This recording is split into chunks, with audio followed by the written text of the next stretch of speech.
எங்கள் வாழ்வும் எங்கள் வளமும் மங்காத தமிழென்று சங்கே முழங்கு. எங்கள் பகைவர் எங்கோ மறைந்தார், இங்குள்ள தமிழர்கள் ஒன்றாதல் கண்டு பொங்கு தமிழர்க்கு இன்னல் விளைத்தால் சங்காரம் நிஜமென்று சங்கே முழங்கு. சங்கே முழங்கு, சங்கே முழங்கு, சங்கே முழங்கு.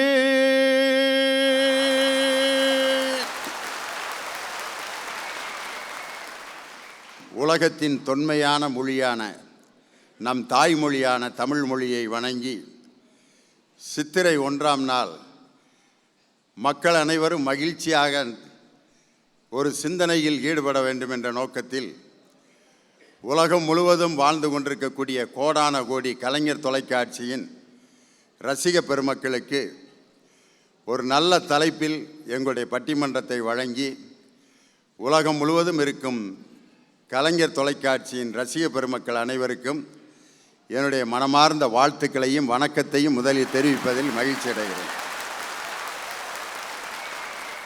ரொம்ப அற்புதமான ஒரு தலைப்பு. இந்த தலைப்பு இப்போ வாசிக்கிறவங்க எல்லாரும் நேரம் மனசில் ஓட்டிக்கிட்டு இருப்பீங்க. ஏன்னா எல்லாருக்கும் பொதுவான ஒரு தலைப்பு, மனுஷனாக பிறந்த எல்லாத்துக்கும் இந்த தலைப்பு பொருந்தும். மனசாட்சியுடன் வாழ்வது மகிழ்ச்சியா துயரமா?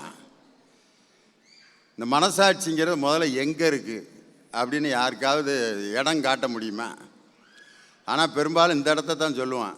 உன் நெஞ்சில் கை வச்சு சொல்கிறா, நீ சொல்கிறதெல்லாம் உண்மையா அப்படின்னா இங்கே கை வச்சு சொல்கிறப்பல உண்மையெல்லாம் வந்துடுமா? இல்லை பொய் சொல்லாட்டி இந்த நெஞ்சு ஏதாவது தண்டிக்க போகுதா? ஒன்றும் கிடையாது.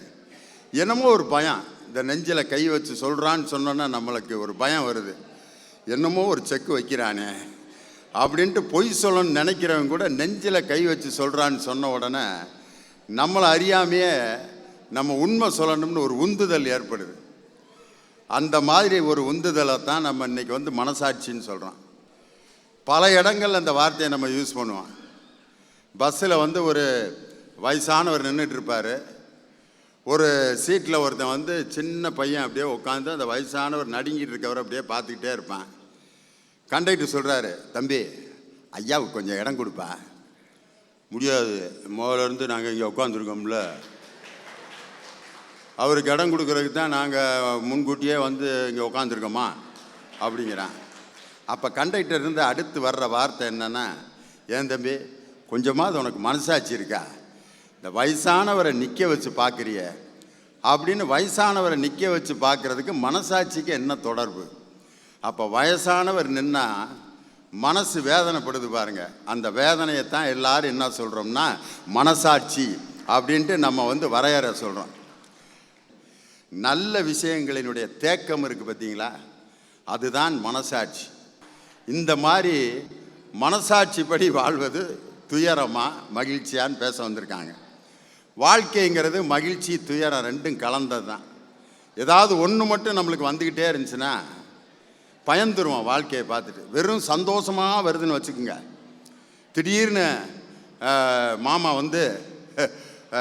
இந்தா உனக்கு ஒரு பிரேஸ்லெட் வாங்கிட்டு வந்திருக்கேன்னு 2 பவுனுக்கு மாட்டி விடுறாரு. மாமா என்ன மாமா, ஒரு இட்லி கூட வாங்கி தர மாட்டேன், 2 பவுன் பிரேஸ்லெட்டு, என்னமோ மருமனுக்கு வாங்கி கொடுக்கணும்னு நினச்சானப்பா, இந்தா போட்டுக்க அப்படின்னோடனே போட்டு விட்றான். என்னடா சுருளிராஜன், மாந்தோப்புக்கிளியே சுருளிராஜன் மாதிரி இருந்த எங்கள் மாமே 2 பவுன் பிரேஸ்லெட்டா அப்படின்னு 10:30 மணிக்கு அந்த அதிர்ச்சியிலேருந்து மீள்றதுக்குள்ளே அவங்க அத்தை வருது. மருமனே ரொம்ப நாளாக உனக்கு ஒன்று கொடுக்கணும்னு ரொம்ப ஆசைப்பட்டனப்பா. உங்கள் மாமே சுவிட்சர்லாந்து போயிருந்தார், யூஎஸ் போலோ வாட்ச் வாங்கிட்டு வந்தார். நான் போய் என்னத்தை கட்ட போகிறேன், இந்தா 11 மணிக்கு அடுத்து வந்துக்கிட்டே இருக்குது. உறவுகள்னால சந்தோஷம் வந்துக்கிட்டே இருக்குது. இதே மாதிரி சாயந்தரம் வரைக்கும் வந்துச்சுன்னா அவன் யோசிக்க ஆரம்பிச்சிருவான், இப்படி வரிசையாக சந்தோஷமாக நடக்குதே, நாளைக்கு என்ன நடக்க போகுதோ, ஏதோ ஒரு பிரச்சனை நடக்க போகிற மாதிரி ஒரு பயந்துருவான். மகிழ்ச்சியே தொடர்ந்து ஒரு மனிதனுக்கு இருந்துச்சுன்னா அவன் வாழ்க்கையை பார்த்து பயப்பட ஆரம்பிச்சிருவான். இது நல்லதுக்கு இல்லை அப்படின்னு நினச்சிருவான். அதே மாதிரி உறவுகள் எல்லோரும் அன்பாகவே இருக்காங்கன்னு வச்சுக்கோங்க, எல்லாரும் பயந்துருவேன். ஒரு மனிதன் உருவாகிறதுக்கு உறவினர்கள் மட்டும் காரணம் இல்லை, எனது பகைவர்கள் தான் என்னை மிக சிறப்பாக உருவாக்கி கொண்டிருக்கிறார்கள். என்னை உருவாக்குறதுக்கு அவன் தான் காரணம். என்ன காரணம்னா, எனக்கு எதிர்ப்பு கொடுக்க கொடுக்க கொடுக்க தான் எனக்கு வளரணும்னு ஆசை இருக்கு. அதனால் இப்போ மேடை விட்டு இறங்கணுன்னா ஒரு 4 பேர் என்கிட்ட வந்து நல்லா பேசுனீங்கன்னு சொல்லுவாங்க. ஒரு சில பேர் தனியாக கூப்பிட்டு அருமையாக பேசுனீங்க சார், இருந்தாலும் நீங்கள் அதெல்லாம் கொஞ்சம் விட்டுறணும் தெரியுதா அப்படிங்கிறேன். அவர்கிட்ட போய் எங்களுக்கு தெரியும் வேலையை பாரு, 30 வருஷம் நடுவராக இருக்கான் போய் அப்படின்னு சொன்னோன்னா, இந்த ஏப்ரல் 14 நிகழ்ச்சி தான் எனக்கு கடைசி நிகழ்ச்சியாக போயிடும். ஆனால் அவருடைய கருத்தை நான் ஏற்றுக்கிட்டு சரிங்க திருத்திக்கிறேங்க அப்படின்ட்டு யார் தன்னை நோக்கி தவறுகள் சொல்லப்படும் பொழுது அதை ஏற்றுக்கொண்டு திருத்திக் கொள்கிறானோ அவன்தான் வளர்ச்சியை நோக்கி பயணப்பட்டு கொண்டிருக்கிறான் என்று பொருள். அதனால் உறவும் பகையும் கலந்து வரும். நான் பேசுகிற சில கூட்டங்களில் பார்ப்பேன், ஜோக்கு அடிச்சுக்கிட்டே இருக்கேன், ஒரு அம்மா சிரிச்சுக்கிட்டே இருக்கு, பக்கத்தில் அவங்க வீட்டுக்காரர் உட்காந்துருக்கான். அந்த அம்மா சிரிக்கிறதையே பார்த்துட்டு டென்ஷன் ஆகிட்டே இருக்கான். அந்த அம்மா அப்படிங்குது. இவன் அப்படியே பார்க்குறேன், தெரியாமல் கூப்பிட்டு வந்துட்டோம்டா அவளை, இவ உண்மையிலே பட்டிமன்றம் தான் கேட்டு சிரிக்கிறாளா இல்லை வேற எது நம்மளை பற்றி எது நினச்சி சிரிக்கிறாளான்ட்டு கற்பனை பண்ணி அவன் மனசாட்சி வேறு மாதிரி டைரக்ஷன் பண்ணவும் பாதியிலே அந்த பிள்ளைய இழுத்து கூட்டிகிட்டு போனான்.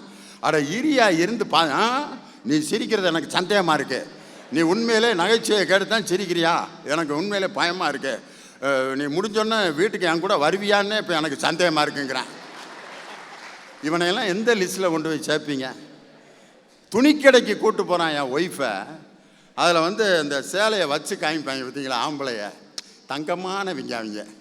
அந்த சேலையை அழகாக இடுப்பில் சொருகி, இந்த மேடம் எப்படி இருக்கு அப்படின்னு, அது நம்ம ஒய்ஃபை விட அவனுக்கு அழகாக இருக்கும் சில சமயம், பார்த்துருக்கீங்களா? நம்ம அப்படியே பார்ப்பேன், இதை விட உனக்கு ரொம்ப நல்லா இருக்கியா அப்படின்னா அவன் ரொம்ப சந்தோஷப்படுறான். உடனே மனைவி மேலே அந்த சேலையை போட்டு கண்ணாடியில் பார்க்க சொல்கிறாங்க. அப்படியே பார்க்குது, ப்ளவுஸை பக்கத்தில் வச்சு மேட்சிங் சரியாக இருக்கா அப்படின்ட்டு இப்படி ஒரு ஆட்டம் போடுது. அங்கிட்டிருந்து 2 பேர் துணி கடைக்காரங்க, மேடம் சூப்பராக இருக்கீங்க மேடம், அப்படியே தமன்னா மாதிரியே இருக்கீங்க அப்படின்ட்டான். அப்படியே தோளில் இருக்க சேலையை பிடுங்கி கீழே போட்டு வாடி போகலாம் இன்னொரு கடைக்கு. என் ஒய்ஃபை என் முன்னாடியே தமனா மாதிரி இருக்குன்னு சொல்கிறான்னா என்ன விளாட்றான் அவன். ஓனர்கிட்ட கம்ப்ளைண்ட் பண்ணி உடனே வேலை இல்லாமல் நான் பண்ணுறேன் பாடுறான் அவன். இது வரைக்கும் ஒரு 50 பேர்த்திட்ட சொல்லியிருப்பேன் அதே மாதிரி, தமனா மாதிரி இருக்கீங்க, சமந்தா மாதிரி இருக்கிறீங்க அப்படின்ட்டு ஒவ்வொரு நடிகையை பற்றி சொல்லியிருப்பேன். எதுக்காகன்னா அவங்கள பாராட்டினா அந்த துணியை வாங்கிட்டு போவாங்கன்னு அர்த்தம். அந்த மாதிரி மனசாட்சியின் படி நடக்காமல் சந்தேகப்பட்டு இந்த மாதிரி விஷயங்களில் ஈடுபடுறவங்க பாருங்கள், வாழ்க்கையில் சந்தோஷமாக இருக்க முடியாது. இது மாதிரி வாழ்க்கையில் நிறைய நடந்திருக்கான். இன்றைக்கி நிறைய பேர் பெரிய அரசியல் தலைவர்கள்ட்ட காரியம் சாதிக்கணும்னு காலில் விழுந்தவன் எந்திரிக்கவே மாட்டாங்கிறான். கும்புடெல்லாம் இந்த இப்படி போட்டுக்கிட்டு இருந்த கும்புடை எங்கேருந்து தான் இந்த ஃபார்முலாவை கண்டுபிடிச்சாங்கன்னே தெரில. அவன் பூரா உண்மையிலே கீழே அது நெடுஞ்சாங்கரையாக விழுந்து மரியாதையாக மனசில் நினச்சிக்கிட்டு இருக்கான்னு நினைக்கிறீங்களா? விவேக்கோட மைண்ட் வாய்ஸ் அவனுங்களுக்கு என்ன சொல்லிகிட்டு இருக்குன்னு தெரியுமா? கீழே படுத்துருக்கப்ப, உன் பொழப்பு இப்படி ஆகி போச்சாரா, இந்த கழுத முன்னாடிலாம் நம்ம கீழே இப்படி நெடுஞ்சாங்கரையாக கிடக்க வேண்டியிருக்கடா. இன்னொன்று சொல்லுது, அவசியம் இந்த பொழப்பு உனக்கு தேவையாடா. மனசாட்சி அப்படியே சொல்லிக்கிட்டே இருக்கு.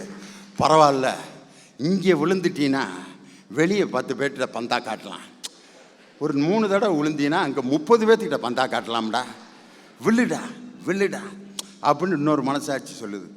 அதாவது அங்கே விழுந்திருக்கவன் பூரா வந்து ஏதோ மரியாதைக்காக விழுந்து கிடக்கிறவங்க அப்படின்னு நம்ம நினைக்கக்கூடாது. மைண்டில் வேறு மாதிரி வச்சுருப்பான். அதெல்லாம் மனசாட்சி விரோதம் இல்லாத செயல். அதனால் ஒரு மனிதனுக்கு மனசாட்சிங்கிறது ரொம்ப அவசியம். அந்த மனசாட்சிப்படி வாழ்வது மகிழ்ச்சியா துயரமா? திருக்குறளில் ஒத்தது அறிவான் உயிர் வாழ்வான் செத்தாருள் வைக்கப்படும்னு. மற்றவங்க கஷ்டப்படுறப்ப 2 சொட்டு கண்ணீர் விட்டு அந்த கஷ்டத்தை துடைக்கிறதுக்கு ஒருத்தன் முயற்சி செய்யலைன்னா அவனும் இறந்த பிணமும் ஒன்று தான். இன்றைக்கி அதைத்தான் வள்ளுவர் சொன்னார். இது பேர் ஒப்புரவுன்னு பேர். இன்றைக்கி சென்னையில் வெள்ளத்தால் பாதிக்கப்பட்ட நேரத்தில் இந்த திருக்குறளின்படி வாழ்ந்த எத்தனை மனிதர்களை நம்ம பார்த்தோம். அவர்களெல்லாம் மனிதர்கள் அவர்கள். ஆனால் அவர்களுக்கு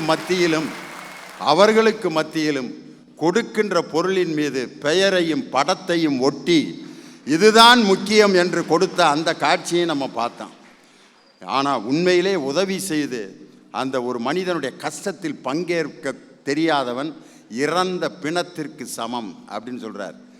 அப்படிப்பட்ட மனசாட்சி என்பது ஒரு மனிதனை இயக்குகின்ற ஒரு மிகப்பெரிய எந்திரம். அந்த எந்திரம் இன்னைக்கு மனசாட்சிப்படி வாழ்ந்தால் மகிழ்ச்சி, துயரம் 2 அணியாக பிரிஞ்சு பேச வந்திருக்காங்க. எனவே மனசாட்சிப்படி வாழ்வது மகிழ்ச்சியா துயரமா என்ற அணியில் மகிழ்ச்சியே என்ற அணியை துவக்கி வைத்து கடலூர் தணிகைவேல் உங்களுடைய கரவொலியோடு மேடைக்கு வருகிறார். வாங்க தணிகைவேல். நடுவர் அவர்களே, மகிழ்ச்சி என்றால் என்ன, துயரம் என்றால் என்ன? ஒரு சின்ன விஷயத்த சொன்னா அழகா விளங்கிடுங்க. ஒரு சின்ன குழந்தை ஒரு டேபிள் பக்கத்தில் விளையாடிட்டு இருக்கு. ஒரு 1000 ரூபாய் மதிப்புள்ள ஒரு கண்ணாடி பொருள் அந்த டேபிள் மேலே இருக்கு. குழந்தை விளையாடிக்கிட்டே வருது, அந்த டேபிளை இடிச்சிடுது. அந்த 1000 ரூபாய் மதிப்புள்ள பொருள் கீழே விழுந்து உடையுது. ஐயோ, 1000 ரூபாய் பொருள் கீழே வந்து உடைஞ்சிருச்சு அப்படின்னு நினைச்சா அது துயரம். அப்பா, என் புள்ள காலில் அது விழுந்து உடையலடா நினைச்சா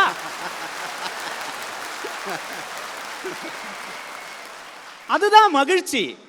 நாங்க மகிழ்ச்சின்னு எல்லாத்தையும் பார்க்குறோம், அவங்க துயரம்னு எல்லாத்தையும் பார்த்துட்டு இருக்காங்க. நடுவர் அவர்களே, இந்த தலைப்பை எனக்கு கொடுத்த உடனே வாழ்க்கை ஃபுல்லா மனசாட்சின்னா மகிழ்ச்சியா இருக்கிறதுக்கான ஒண்ணுதான் அப்படின்னு நினைச்சிக்கிட்டே இருந்தேன். இந்த மேடைக்கு வர்ற வரைக்குமே அப்படிதான் இருந்தது. ஆனா இங்க வந்து அந்த 3 பேரை பார்த்ததுக்கு அப்புறம் மனசாட்சியே இல்லாத 3 பேர் உட்கார்ந்து இருக்காங்களே மனசாட்சின்ற தலைப்புல பேசுறதுக்கு, அதை நினைக்கும் போதுதான் நடுவர்களே கொஞ்சம் கஷ்டமா இருக்கு. மற்ற எல்லாத்தையும் இருக்கா இல்லையான்னு கண்டுபிடிச்சிடலாம். இப்போ ஒருத்தனுக்கு மூக்கு இருக்கா இல்லையான்னு கண்டுபிடிச்சிடலாம், கண் இருக்கா இல்லையான்னு கண்டுபிடிச்சிடலாம், இல்லை நல்லா சாப்பிட்ருக்கானா இல்லையான்னு கூட கண்டுபிடிச்சிடலாம். ஏப்பம் விடுவேன், இந்த ஒரு மாதிரி வகுத்தை தடவிட்டே இருப்பேன், பசியோடு இருக்காங்கிறதையும் கண்டுபிடிச்சிடலாம். இந்த சாப்பிட்ற பொருள்களை இப்படி உத்து பார்த்துக்கிட்டே இருப்பேன். அண்ணன் ரொம்ப ஓவர் பசியாக இருக்கும் போல இருக்குது, சுகர் ரைஸ் ஆகிடுச்சு, ஏதாவது பிஸ்கட் வாங்கி கொடுங்கடான்ட்டு கண்டுபிடிச்சிடலாம். ஆனால் மனசாட்சியோடு இருக்கானா இல்லையாங்கிறத கண்டே பிடிக்க முடியாது. அதனால தான் அவர் சொல்கிறார். நடுவர் அவர்களே, எங்கள் அம்மா கடைக்கு போக சொன்னாங்க. எங்கள் அம்மா தான் கடைக்கு போக சொன்னாங்க. இப்போ நான் உன்னை ஏதாவது கேட்டேனா நீ பாட்டு கதையை ஓட்டிட்டு போக வேண்டியதான ஐயா. நடுவர் அவர்களே, நான் எப்போ கடைக்கு போனாலும் ஒரு பொருள் 15 ரூபான்னா எங்கள் அம்மா 20 ரூபா தருவாங்க. ஒரு பொருள் 40 ரூபான்னா எங்கள் அம்மா 50 ரூபா தருவாங்க. ஏன்னா எங்கள் அம்மாவுக்கு தெரியும் கடைக்கு போனால் கமிஷன் வாங்காமல் நம்ம பையன் போக மாட்டான்னு. அருமையான அம்மாவாக இருக்காங்களே உங்கள் அம்மா. பெத்த பிள்ளைய கூட கமிஷன் வாங்க பழக்கப்படுத்தியிருக்காங்க பாரு. அடே அப்பா. நடுவர் அவர்களே, கமிஷன் வாங்காமல் கடைக்கு போக மாட்டானுங்க பசங்க, மேக்கப் போடாமல் எங்கேயுமே போக மாட்டாங்க பொண்ணுங்க. நானும் கடைக்கு போய் எல்லா பொருளையும் வாங்கிட்டு வந்துட்டேன் நடுவர்களே. வீட்டுக்கு வந்து பார்க்குறேன் 1 கிலோ சர்க்கரைக்கு 2 கிலோ சர்க்கரை இருக்குது. எனக்கு ஆச்சரியமாக போச்சு. கடைக்காரரு 1 கிலோவுக்கு தானே காசு எடுத்திருக்காரு, நமக்கு 2 கிலோ கொடுத்துருக்காரு. நேராக விடுவிடுன்னு கடைக்கு போனேன். கடைக்காரரை பார்த்தேன். கடைக்காரர, 1 கிலோ சர்க்கரைக்கு தான் நீங்கள் காசு எடுத்திருக்கீங்க, ஆனால் 2 கிலோ சர்க்கரை கொடுத்துருக்கீங்க எனக்கு அப்படின்னு சொல்லி அந்த காசு அவர்கிட்ட கொடுத்தோம் பாருங்க. அப்போ என்ன ஒரு பார்வை பார்த்தாரு.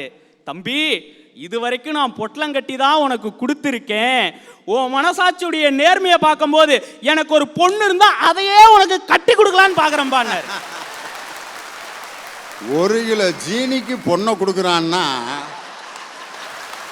அவன் எவ்வளவு கேவலமான மாமனாராக இருப்பான் பாரு. ஏதோ நியாய விலைக்கடையில் ஜீனி கிடைக்காத மாமனாராக இருப்பார் போல, அல்லது ஏதாவது சுகர் பேஷண்ட்டாக இருப்பார். நடுவர் அவர்களே, அவர் இருந்தா கட்டி கொடுப்பேன்னு தான் சொன்னார். ஆனால் ஒருத்தனை ஏமாத்த கிடைச்ச வாய்ப்பை கூட வேணான்னு விட்டுட்டு நேர்மையாக நடந்தப்போ எனக்கு எப்படி தெரியுமா இருந்துச்சு? வேர்ல்டு கப்பை வாங்கின வெஸ்ட் இண்டீஸ்கார மாதிரியே இருந்துச்சு நடுவர் அவர்களே எனக்கு. அப்போ சட்டையை கழட்டி போட்டு ஓடியாந்த நான் ஏன் வெஸ்ட் இண்டீஸை சொல்றேன்னா, அரையிறுதியில இந்தியா தோத்து போச்சு. ஒருத்தன் ட்விட்டர்ல இப்படி எழுதினான், அப்பாடா இந்தியா தோத்து போச்சு, இதை நினைக்கும் போது எனக்கு சந்தோஷமா இருக்கு, இன்னைக்கு தான் நான் நிம்மதியா தூங்குவேன்னா. வேற யாரும் இல்லை, பங்களாதேஷ் முஷ்பிகி ரஹீம். ஆனா இன்னொருத்த எழுதுனா, தோனியை கட்டி பிடிச்சிக்கிட்டு ஒரு போட்டோவை போட்டு, ஜெயிச்சாலும் தோத்தாலும் என் மச்சான் தோனி எப்பவுமே சாம்பியன் ஒருத்தவன் போட்டோ போட்டான் நடுவர்களே. ஒருத்தனுடைய தோல்வியில சந்தோஷப்பட்ட முஷ்பிகி ரஹீமுக்கு வேர்ல்டு கப்பில் ஒரு வெங்கல கிண்ணம் கூட கிடைக்கல. ஆனா ஒருத்தனுடைய வெற்றி கிடைக்கலனா கூட அவனுக்காக ஆறுதல் சொன்னானே டுவேன் பிராவோ, அவனுக்கு தான் வேர்ல்டு கப்பே கிடைச்சது. யோசிச்சு பார்க்கணும் நடுவர்களே. இப்போ சமீபத்தில் தேசிய விருது அறிவிக்கப்பட்டுச்சு. மற்ற இசையமைப்பாளர்களுக்கெல்லாம் தேசிய விருது கொடுத்தால் அது அந்த இசையமைப்பாளர்களுக்கு பெருமை. எங்கள் இசைஞானி இளையராஜாவிற்கு விருது கொடுத்தால் அது அந்த விருதுக்கே பெருமை. ஆனால் இளையராஜாவினுடைய குரல் ஒலிக்காத இடமே இல்லை.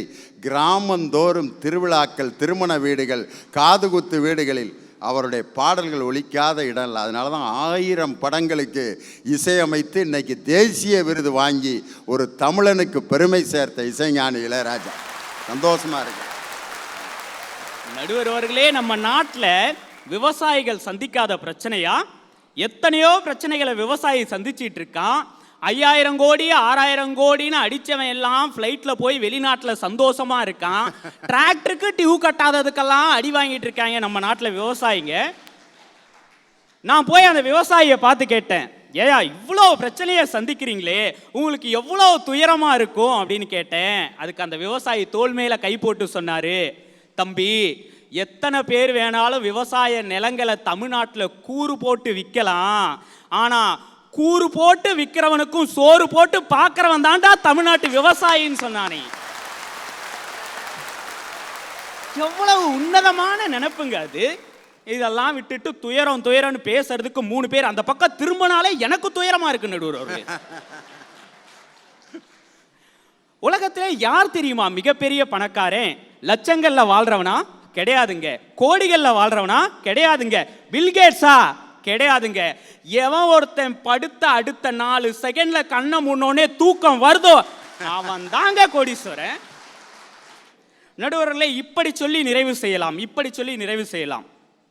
ஒரு குழந்தைக்கு ஹார்ட் ஆப்ரேஷனுங்க. அந்த ஹார்ட் ஆப்ரேஷனுக்கு பணம் தேவைப்படுது.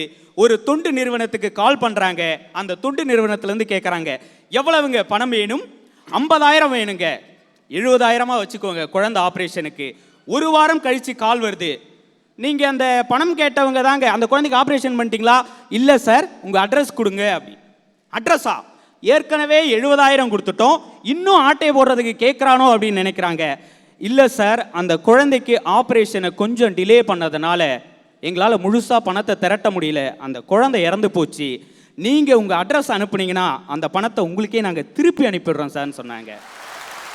அவர் பதிலுக்கு சொன்னார், அவங்க பேரண்ட்ஸ் கொஞ்சம் பொருளாதாரத்தில் பின்தங்கவங்களாச்சே, அவங்க குடும்ப செலவுக்காக வேணும்னா அந்த 70,000 வச்சுக்க சொல்லுங்க. இல்லை சார், அந்த குழந்தையோட அப்பா தான் நான் பேசுகிறேன், என் குடும்பத்துக்கு உழைச்சி சாப்பாடு போட என்னால் முடியும், இன்னொரு குழந்தைக்கு ஹார்ட் ஆப்ரேஷனுக்கு தேவைப்பட்டுச்சுன்னா அதை உங்க மூலமா நீங்க கொடுக்கலாம்.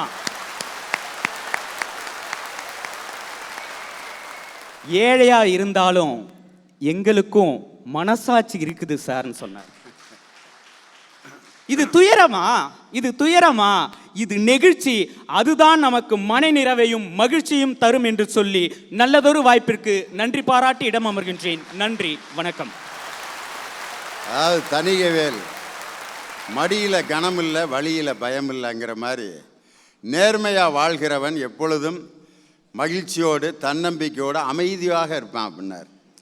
இதுக்கு பதில் சொல்லணும், மனசாட்சிப்படி வாழ்வது துயரம்தான் அப்படின்ட்டு பொறியாளர் விக்னேஷுக்கு உங்களுடைய கரவொலி எழுப்பி அவரை உற்சாகப்படுத்த அன்போடு கேட்டுக்கொள்கிறேன். ஐயா, மனசாட்சின்ற வார்த்தையை நம்ம பிரிக்கலாம். மனம் கூட்டல் சாட்சி. மனசுனா என்ன? அது நடக்கிறபடி போனோம்னா தான் மனசாட்சிப்படி நடக்கிறது. மனசுங்கிறது ஒரு குரங்கு மாதிரிங்க ஐயா, ஒரு நேரம் அங்கிட்டு தாவும், ஒரு நேரம் இங்கிட்டு தாவும். அது காட்டுற பாதையில போறதும் ஒண்ணுதான், கொல்கத்தா பாலத்துக்கு மேல வாக்கிங் போறதும் ஒண்ணுதான். ரெண்டுலயும் முழுசா போய் சேர முடியாது, பாதியிலே இடிஞ்சு விழுந்துரும். ஐயா, இல்லாத பாலம் கட்டின அனுமாருக்கு ஊரெல்லாம் கோயில் இருக்கு. இடிஞ்சு விழுகிற மாதிரி பாலம் கட்டினவங்க கூட நிம்மதியாக தான் வாழ்ந்துகிட்டு இருக்காங்க. இந்த சிங்கார சென்னையுடைய போக்குவரத்து நெரிசலை குறைக்கிறதுக்காக சிறப்பான பாலங்களையும் பறக்கும் சாலை திட்டங்களையும் கொடுத்த மனிதர், மனசாட்சிப்படி ஆட்சி செய்த ஒரு மனிதர் மேலதான் இன்னைக்கு அவதூறு வழக்குகள்லாம் விழுகுதுன்னா இன்னைக்கு மனசாட்சிக்கு எங்க இடம் இருக்கு? சின்ன சின்ன பசங்க மேல எல்லாம் தேச துரோக வழக்கு போடுறாங்கன்னா இன்னைக்கு மனசாட்சி எங்க இருக்கு? நம்ம யோசிச்சு பார்க்கணுங்க ஐயா. ஐயா, எதிரணியில் எங்கள் அண்ணன் தனியவேல் அண்ணனும் எங்கள் சங்கர் அண்ணனும் இங்கே வந்து மகிழ்ச்சின்னு பேசுகிறாங்கன்னா அவங்களுக்குலாம் கல்யாணம் ஆகலை, அதனால அவங்களாம் மகிழ்ச்சின்னு பேசுகிறாங்க. கல்யாணம் ஆனதுக்கு அப்புறம் தான் தெரியுங்க ஐயா மனசு. சரி, அவங்களுக்கு கல்யாணம் ஆகலை, உனக்கு கல்யாணம் ஆயிடுச்சா? நீ ஏன் அந்த டீமில் போய் உக்காந்துருக்க?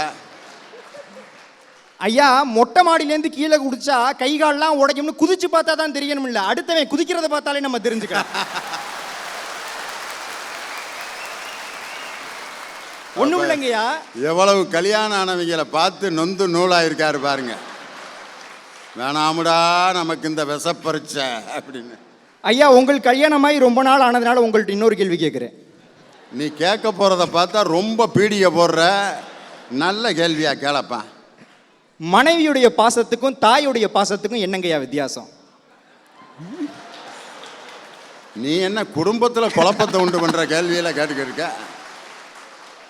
டிவியில் பார்த்துட்டு நான் வீட்டில் வந்து நிம்மதி இல்லாமல் அடி வாங்கி சாகிறது. அதாவது தம்பி, இதெல்லாம் அனுபவத்தில் சொல்லிடலாம் தம்பி.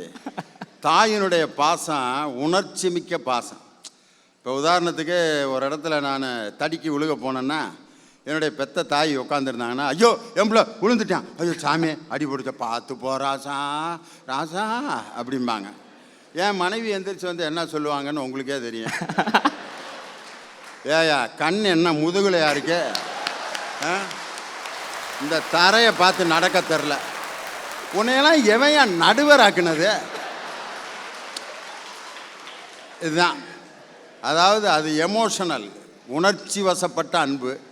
இது உரிமை கலந்த அன்பு. என்னை கண்டிக்கக்கூடிய உரிமையும் தகுதியும் ஒருத்திக்கு மட்டும்தான் உண்டு. அவள் தான் த பெட்டர் ஹாஃப், மனைவி என்ற அந்த உரிமைக்குரியவள். தாயா தாய்க்கும் எப்படி தப்பிச்சிட்டேன் பத்தியா? ஐயா, நான் இன்னொன்று சொல்லி கேட்டுங்களா? நான் அதுக்கு இன்னொரு பதில் சொல்லட்டுங்களா? என்ன? நம்ம கூட சண்டை போட்டுக்கிட்டு சமைக்காம போய் படுத்து தூங்குனா அது மனைவி, சமைச்சு எல்லாருக்கும் சாப்பாடு போட்டுட்டு தான் சாப்பிடாம போய் படுத்து தூங்குனா அதுதாங்க ஐயா தாய். இந்த மகிழ்ச்சியெல்லாம் கல்யாணம் ஆகிற வரைக்கும் மட்டும்தாங்க ஐயா கிடைக்கும். ஐயா, நீங்க ஒரு நல்ல ஆசிரியராக இருந்தவர். ஆனா இன்னைக்கு வாத்தியார்கள்லாம் எப்படி தெரியுமா இருக்காங்க? 30 பேர் உட்கார்ந்து இருக்கக்கூடிய பள்ளிக்கூடங்கள்ல சொல்லி கொடுக்க முடியாததை 300 பிள்ளைங்களை கூப்பிட்டு வச்சுட்டு மொட்டை மாடியில டியூஷன் வச்சு நடத்தி காசை வாங்கி கல்வியை கொடுக்குறாங்கன்னா எப்படி இருக்கும் கல்வி? ஒரு நிமிஷம் நம்ம யோசிச்சு பார்க்க வேணாமா? ஐயா, இன்னைக்கு இந்த கல்வியினால இந்த சமுதாயம் எவ்வளவு பாதிக்கப்பட்டிருக்கு தெரியுமா? இந்த சமுதாயத்துல திருக்குறள்ல எப்படி வாழணும்னு படிச்சவங்களை விட 2 மார்க் வாங்கணும்னு படிச்சவங்க தாங்க ஐயா அதிகம். ஐயா, ஒரு போக்குவரத்து கழக ஊழியர் அவர் மனசாட்சிப்படி நடக்கணும்னு ஆசைப்பட்டு பேருந்துடைய கண்டிஷன் சரியில்லை, இதை எடுத்துட்டு போனா பயணிகளுடைய உயிருக்கு ஆபத்தாயிரும், அதனால இதை நான் எடுக்க மாட்டேன்னு சொன்னாரு. அவருக்கு இந்த அரசு கொடுத்த பரிசு என்ன தெரியுமா? பணியிடை நீக்கம், சஸ்பென்ஷன். இப்படிப்பட்ட நிலைமை தாங்க ஐயா போய்கிட்டு இருக்குது.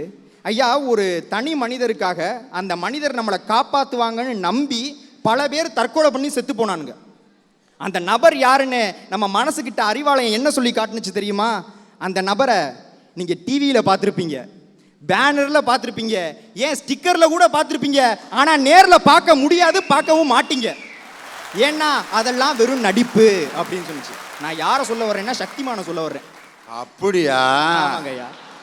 நான் கொஞ்ச நேரத்தில் வேற எங்கேயோ போயிட்டு வந்துட்டேன். நான் சக்திமான் நம்மளை வந்து காப்பாற்றுவார், நிறைய பேர் தற்கொலை பண்ணி செத்து போனானுங்க. அவரை நம்ம டிவியில் பார்த்துருக்கலாம், பேனரில் பார்த்துருக்கலாம், ஸ்டிக்கரில் பார்த்துருக்கலாம், ஆனால் நேரில் மட்டும் பார்க்கவே முடியாது. நான் ஏன் சொல்ல வர்றேன்னா இன்னைக்கு எல்லாரும் எதுக்கு எடுத்தாலும் தற்கொலை பண்ணுறானுங்க. இன்னைக்கு இளைஞர்கள்லாம் காதல் தோல்வியுற்றான்னு தற்கொலை பண்ணி சாகுறான். ஐயா, காதல்னா என்ன? அன்பு, பாசம், பணிவு, இதெல்லாம் தான் காதல். ஒரு பெண்ணிட்டேந்து இதெல்லாம் நமக்கு கிடைக்கலன்றக்காக தற்கொலை பண்ணுறாங்களே, இதே அன்பு, பாசம், பணிவுக்காக எத்தனை ஜீவன்கள் அனாதை ஆசிரமத்திலையும் முதியோர் இல்லங்கள்லையும் ஏங்கிக்கிட்டு இருக்குது. அவங்களுக்காக நம்மளுடைய மிச்ச வாழ்க்கையை வாழ்ந்துட்டு போயிடலாம்ல. அன்னை தெரசா மாதிரி ஒரு அற்புதமான வாழ்க்கையை வாழ்ந்துட்டு போயிடலாம்ல. எப்படி பொதுவுடைமைவாதிகளுக்கெல்லாம் அவர்களுடைய இன்னல்களை எல்லாம் காரல் மார்க்ஸ் தன்னுடைய படைப்பாளையும் சொல்லாளையும் எழுத்தாளையும் சொன்னாரோ, அதை போல இந்த திராவிடர்களுடைய இன்னல்களை எல்லாம் படைப்பாளையும் சொல்லாளையும் எழுத்தாளையும் சொன்னவர் தான் டாக்டர் முத்தமிழறிஞர் டாக்டர் கலைஞர் அவர்கள். அதை இன்னும் அழகா கவிஞர் வைரமுத்து அவர்களுடைய கவிதைகளோடு சொல்லணும்னா, பொடியாக பிறந்தாலும் பற்பொடியாய் இருந்து பயன் தர வேண்டும், முடியாக பிறந்தாலும் சிங்கத்தின் மீசை முடியாய் இருக்க வேண்டும், முள்ளாக பிறந்தாலும் கடிகார முள்ளாய் கவனிக்கப்பட வேண்டும், சொல்லாக பிறந்தால் தலைவர் கலைஞருடைய பேனாவோ நாவோ பிறப்பித்த சொல்லாய் பிறப்பெடுக்க வேண்டும். அப்படிப்பட்ட ஒரு தலைவர் எழுதியிருப்பார், மனசாட்சி உறங்கும் போதுதான் மனக்குரங்கு ஊர் சுற்ற சென்று விடுகிறது என்று. இன்னைக்கு மனசாட்சி உறங்கல, இறந்து விட்டது. தந்தை பெரியார் பிறந்த இந்த மண்ணில், தலைவர் கலைஞர் பிறந்த இந்த மண்ணில், பேரறிஞர் அண்ணா பிறந்த இந்த மண்ணில் மனசாட்சி செத்து விட்டது. ஐயா, ஒரு பொண்ணு தான் காதலிச்ச பையனே கல்யாணம் பண்றது தான் மனசாட்சிப்படி நடப்பது. கடந்த கால செய்திகளில் கொஞ்சம் புரட்டி பாருங்க. ஒரு அழகான காதல் ஜோடிகள், அவங்க தான் மனசாட்சிப்படி வாழ்ந்தாங்க. அவங்களை இந்த சமூகம் நிம்மதியாக வாழ விட்டதா, மகிழ்ச்சியா வாழ விட்டதா? அப்படிப்பட்ட சமூகத்திற்கு சவுக்கடி கொடுக்கும் வகையில் மருதநாயகம் திரைப்படத்தில் கமலஹாசன் எழுதிய அந்த பாடல் வரிகளோடு என் உரையை முடிக்கிறேன். முப்புறம் எரிச்ச சிவனே, நாங்கள் எப்புறம் போனாலும் எரிவது என்னே, சாதிக்கொரு சமயம் சொன்னானே, தக்க சமயத்தில் காத்திடும் சாதி சொல்வானோ, இடப்பாகம் இருந்த நல் ஆளை கயவர் இடுகாட்டு சோறாக்கி உளர விட்டாரே, கண்ணீரை காணாத பூமி யாரும் கண்ணில் காண தகுமோ, இல்லை காணும் காலம் வருமோ, மதம் கொண்டு வந்தது சாதி இன்று மனுஷனை துரத்துது மனு சொன்ன நீதி, சித்தம் கலங்குது சாமி இது இரத்த வெறி கொண்டு ஆடுற பூமி, இந்த இரத்த வெறி கொண்டு ஆடுற பூமியில் மனிதநேயம் மலரட்டும், அதில் மனசாட்சி சுரக்கட்டும், அதன் பின்பு நான் மகிழ்ச்சி என்று பேசிக்கொள்கிறேன். அதுவரையிலும் துன்பமே துன்பமே. நன்றி. ஒரு அலுவலகத்தில் ப்ரொமோஷன் யாராருக்கு கிடைக்கும்னு ஒரு லிஸ்ட் வந்துச்சு. லிஸ்ட் வரவன், ஆஹா பட்டியலில் நம்ம இடம் பெற்றுட்டோம்டா அப்படின்ட்டு ஒருத்தன் போய் சொல்லி ப்ரொமோஷன்ரா ப்ரொமோஷன்ரா அப்படின்னு 3 கடா வெட்டி விருந்து நடக்குது. பயங்கர பிரியாணி கிரியாணிலாம் போட்டு எல்லாம் வந்து ப்ரொமோஷனு, மேனேஜர் ஐயா மேனேஜர் ஐயா மேனேஜர் ஐயான்னு கும்பிட்றாங்க. அவனும் அந்த லிஸ்ட்டில் வந்துட்டோம்ட்டு சந்தோஷமாக கட்டா விருந்து சாப்பிட்டு வெத்தலாக்கு போட்டுக்கிட்டீங்க. ரொம்ப நாளாக எதிர்பார்த்த ப்ரொமோஷன் லிஸ்ட்டில் நான் வந்துட்டோம்ல அப்படின்னோடனே, ஒரு நிமிஷம் இந்த மாலை பத்திரிக்கையில் ஒரு செய்தி வந்திருக்கு பாரு அப்படின்னு. என்ன அதுரா லிஸ்ட்டில் நீ இல்லையா, அதுக்கு பதிலாக வேற ஒருத்தரை போட்டாங்க.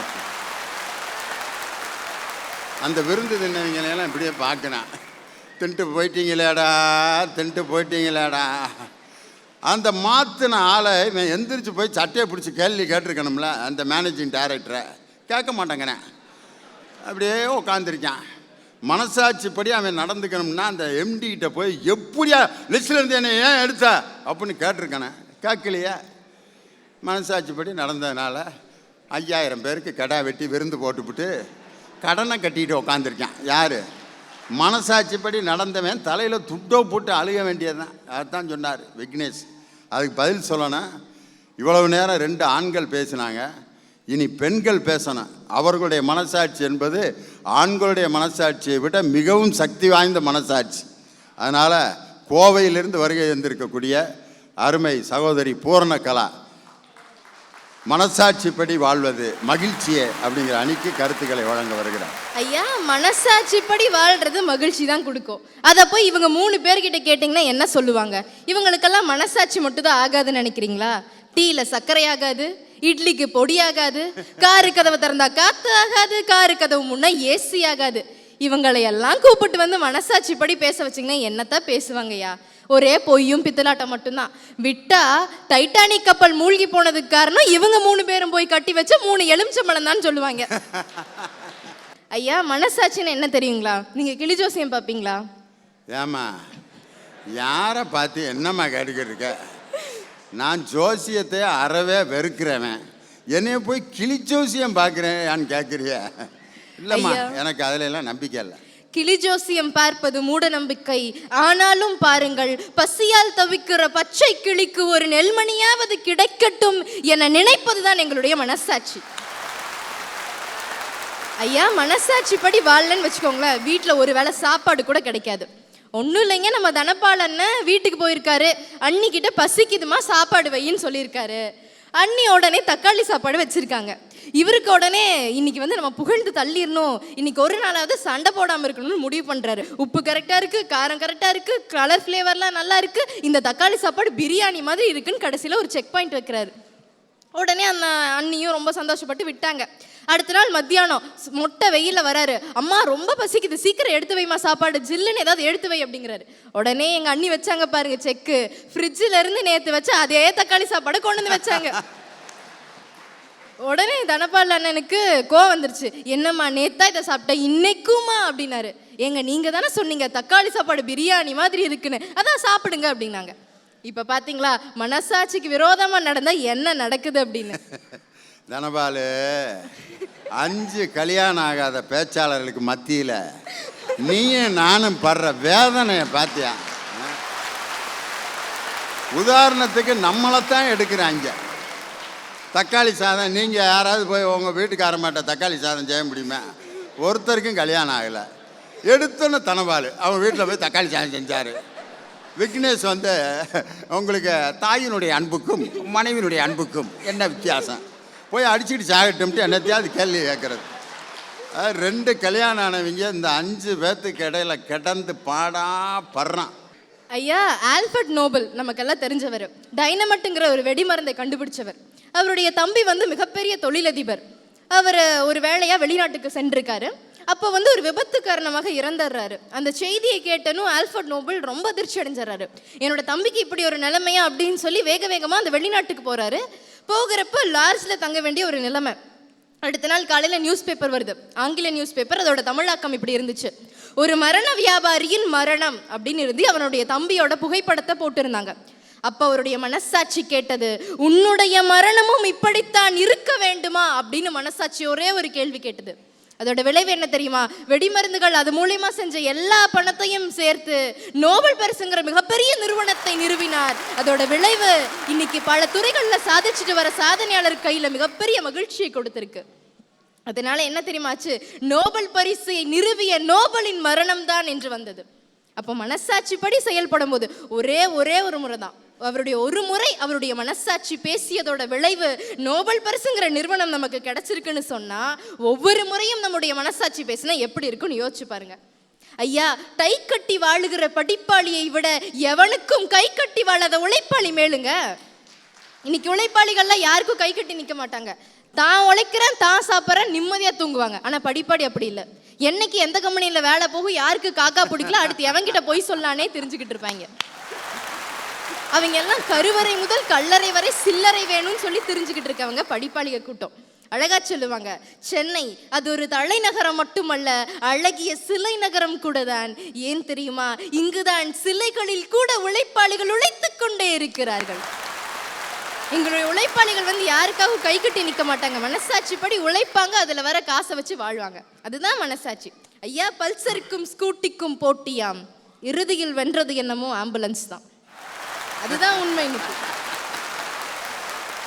ஐயா நமக்கெல்லாம் அப்துல் கலாம் பற்றி தெரியும்.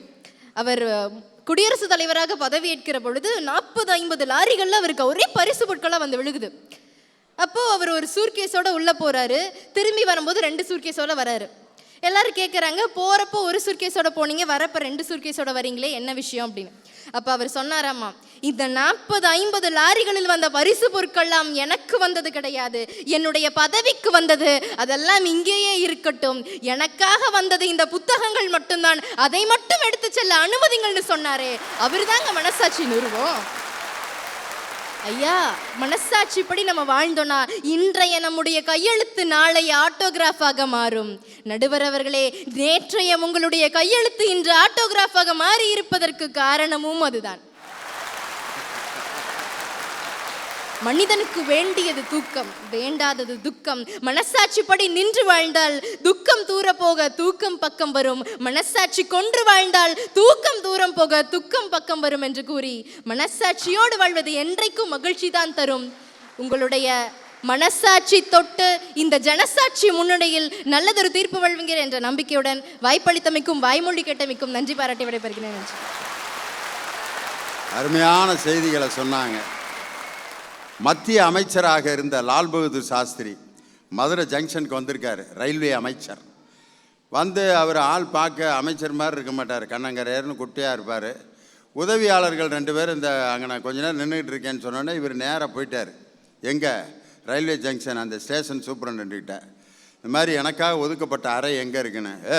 போயாங்கிட்டு எல்லாம் அமைச்சர் வர்றதுக்காக அறை ஒதுக்கிட்டு இருக்கேன், உனக்கு போகிறதுக்கு அறையாங்க, அங்கிட்டு ஓரத்தில் நெல். ஒன்றும் சொல்ல அவர். அப்புறம் உதவியாளர்கள்லாம் ஒடியாந்து ஏன்டா இப்படி அவரை ஓரத்தில் நிப்பாட்டியிருக்கீங்க அப்படின்ட்டு. இந்த ஆள் வந்து என்னமோ அவருக்கு கொடுக்குற அறையை கேட்டுக்கிட்டு தொந்தரவு பண்ணிக்கிட்டு இருக்கேன். ஆளும் முகரைங்க கட்டையாக கண்ணங்கரையாக இருந்துக்கிட்டு. அப்புறம் தான் போய் அவர் தான் ஏன் லால் பகதூர் சாஸ்திரி மத்திய ரயில்வே அமைச்சர்னோன்னா நெடுஞ்சாங்கரையாக காலில் விழுந்திருக்கேன்.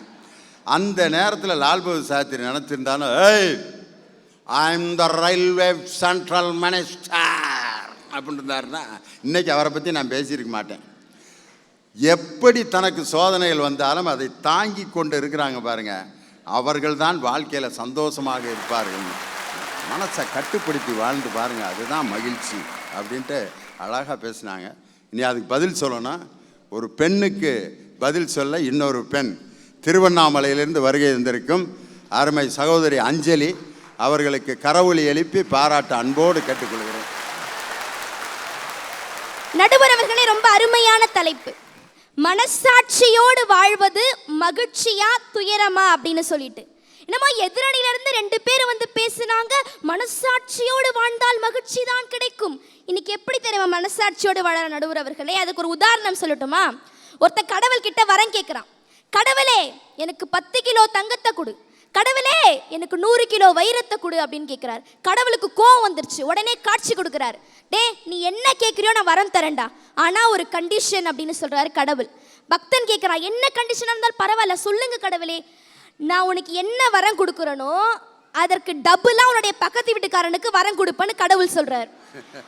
இவன் யோசிக்கிறான், என்னடா நாம நல்லா இருக்கிறதுக்கு வரம் கேட்டா அவர் பக்கத்து வீட்டுக்காரன் நல்லா இருக்கிறதுக்கு பதில் சொல்றாரு, இது நம்மளுக்கு ஒத்து வராது, இது நம்ம மனசாட்சிக்கு ஒத்து வராதுன்னு என்ன சொல்றான், கடவுளே அப்படின்னா எனக்கு ஒரு கண்ணு போகணும் அப்படின்னு வேண்டிக்கிறான். இவனுக்கு ஒரு கண்ணு போச்சுன்னா பக்கத்து வீட்டுக்காரனுக்கு 2 கண்ணு போகுமா? இன்னைக்கு இப்படித்தான் மனசாட்சியோடு வாழறாங்க நடுவர் அவர்களே. இதுதான் மகிழ்ச்சியா? இது துயரமா தானே இருக்கு நடுவர் அவர்களே. அது மட்டும் இல்லை நடுவர் அவர்களே, இன்னைக்கு எதிரணியில் சொன்னாங்க, நீங்கள் மனசாட்சியோடு உழைங்க உங்களுக்கு மகிழ்ச்சி கிடைக்கும், மனசாட்சியோடு படிங்க உங்களுக்கு மகிழ்ச்சி கிடைக்கும்னு. இன்னைக்கு ஃபேஸ்புக்கில் வேலையில்லா பட்டதாரிகள் அப்படின்ற ஒரு குரூப் ஃபார்ம் ஆகிறதுக்கு காரணம் என்ன நடுவர் அவர்களே?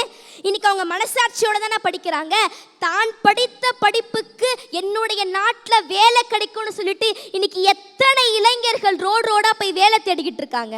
ஆனால் அவங்களுக்கு கிடைக்கிறது என்ன? துயரம் தானே நடுவர் அவர்களே. அது மட்டும் இல்லாம சரிடா எனக்கு எந்த கம்பெனிலும் வேலை கிடைக்கல, நான் போய் லோன் கேட்கிறேன், நான் ஓன் பிசினஸ் ஸ்டார்ட் பண்றேன்னு போறாங்க. லோன் கேட்கறவங்க என்ன சொல்றாங்க, உங்ககிட்ட ப்ராப்பர்ட்டி இருக்கா, இல்ல அட்லீஸ்ட் 2 மாடாவது இருக்கான்னு கேட்கறாங்க. மாட்டுக்கு லோன் தர இன்னைக்கு இருக்கக்கூடிய மனிதர்கள் ஏன் மனுஷனுக்கு லோன் தர மாட்டாங்க நடுவர் அவர்களே? ஏன்னா இன்னைக்கு மனசாட்சியோட வாழ்ந்தா துயரம் தான் கிடைக்குது. இதனால தான் இன்னைக்கு இளைஞர்கள் என்ன பாதையை சூஸ் பண்ணியிருக்காங்க, இன்னைக்கு நம்ம நாட்டில் நம்ம படிப்புக்கு ஏற்ற வேலை கிடைக்கல, அதனால இன்னைக்கு எல்லாரும் படிச்சவன் எல்லாரும் இன்னைக்கு வெளிநாட்டில் போய் வேலை செஞ்சுட்டு இருக்கா நடுவர் அவர்களே. இன்னைக்கு எல்லாமே வெளிநாட்டு மோகமா மாறிடுச்சு. இன்னைக்கு மனித வாழ்க்கை அப்படின்னு எடுத்துக்கிட்டா அதை 2ஆ வகுக்கலாம். ஒன்று இப்படித்தான் வாழணும் அப்படின்னு சொல்லலாம், இன்னொன்று எப்படி வேணா வாழலான்னு சொல்லலாம். இப்படித்தான் வாழணும் என்றதற்கு உதாரணமாக வாழ்ந்தவர் தான் நம்முடைய பகுத்தறிவு பகலவன் தந்தை பெரியார் அவர்கள். அவருக்கு பின் பேரறிஞர் அண்ணா அவர்களுடைய வாழ்க்கை அதற்கு ஒரு சிறந்த உதாரணம். கடமை கண்ணியம் கட்டுப்பாடு என்கிற கோட்பாட்டை தன்னுடைய வாழ்நாள் முழுவதையும் கடைபிடித்து வாழ்ந்தவர் பேரறிஞர் அண்ணா. அவர் சட்டசபைக்குள்ள வந்துகிட்டு இருக்காரு. அப்போ ஒருத்தர் வந்து அவரை பார்த்து கேட்கிறாரு, Anna mister Anna your days are counted அப்படின்னு சொல்றாரு. நீ உன்னுடைய நாட்களை எண்ணிக்கிட்டு இருக்க அப்படின்னு சொல்றாரு. அதற்கு மனசாட்சியோடு வாழ்கின்ற அண்ணா என்ன தெரியுமா பதில் சொல்றாரு, my days are counted but my steps are measured அப்படின்னு சொல்றாரு. என்னுடைய தடங்கள் கணக்கிடப்படுகிறதுன்னு சொல்றாங்க. அப்படி மனசாட்சியோடு வாழ்ந்தவர்களுக்கும் அன்றைக்கு துயரம் தான் கிடைத்தது. அந்த வரிசையிலே பகுத்தறிவு பகலவன் பேரறிஞர் அண்ணா, அவருக்கு பிறகு இன்னைக்கு வாழுகின்ற வள்ளுவராக மனசாட்சியோடு 14 வயதிலே தமிழ் கோலை எடுத்துக்கொண்டு இன்றைக்கு 93 வயதையும் தாண்டி இன்றைக்கு தமிழுக்காக தன்னையே அர்ப்பணித்துக் கொண்டு மனசாட்சியோடு வாழ்கிற ஒரே தலைவர் முத்தமிழறிஞர் டாக்டர் கலைஞர் அவர்கள் தான். அப்படிப்பட்ட மிகப்பெரிய தலைவர் கிட்ட இருக்கக்கூடிய செங்கோலை மக்கள் இன்னைக்கு வேற ஒருத்தவங்க கையில கொடுத்திருக்கலாம். ஆனால் என்னைக்கு இந்த எழுதுகோலோடு செங்கோல் சேருகிறதோ அன்றைக்குத்தான் மனசாட்சியோடு வாழ்ந்தால் மகிழ்ச்சி கிடைக்கும். நடுவர் அவர்களே, நிறைவா நான் இப்படி சொல்லி முடிக்கிற நடுவர் அவர்களே, உண்மை பாசம் அப்படின்னு சொன்னா அதற்கு மறுபெயர் தாய் அப்படின்னு சொல்லலாம். தாயினுடைய பாசத்தை நம்மளால அளவிடவே முடியாது. ஆனால் அந்த பெற்ற தாய் என்ன நினைக்கிறா, தன்னுடைய பிள்ளை எதிர்காலத்தில் என்னை பாதுகாப்பா, என்னுடைய பிள்ளை தான் எனக்கு எதிர்காலத்தில் கஞ்சி ஊத்துவான்னு நினைக்கிறா. தன்னை செம்மண் புழுதிக்குள்ள புதைத்து கொண்டு தன்னுடைய பிள்ளை வாழ வேண்டும்னு நினைக்கிறாங்க. இன்னைக்கு நகரத்தில் வேலை செய்யக்கூடிய பல இளைஞர்கள் நினைக்கிறது என்ன தெரியுமா, தன்னுடைய கையில சின்ன அழுக்கு வந்துடக்கூடாது, உடனே மெனிக்யூர் பெடிக்யூர்னு போயிட்டு பார்லர்ல சரி பண்ணிக்கிறாங்க. ஆனால் தன்னுடைய பிள்ளை மகிழ்ச்சியாக வாழ வேண்டும் என்பதற்காக தன் உடம்பையே செம்மண் புழுதிக்குள்ள புதைத்து கொண்டிருப்பவள் தானே நடுவர் அவர்களே தாய். அப்படிப்பட்ட தாய்க்கு என்ன கிடைக்கிறது? இறுதியில துயரம் தானே கிடைக்கிறது நடுவர் அவர்களே. ஏன் இன்னைக்கு உலகத்துல பிறந்த எல்லா மனுஷனுக்கும் ஒரு ஆசை இருக்கும்.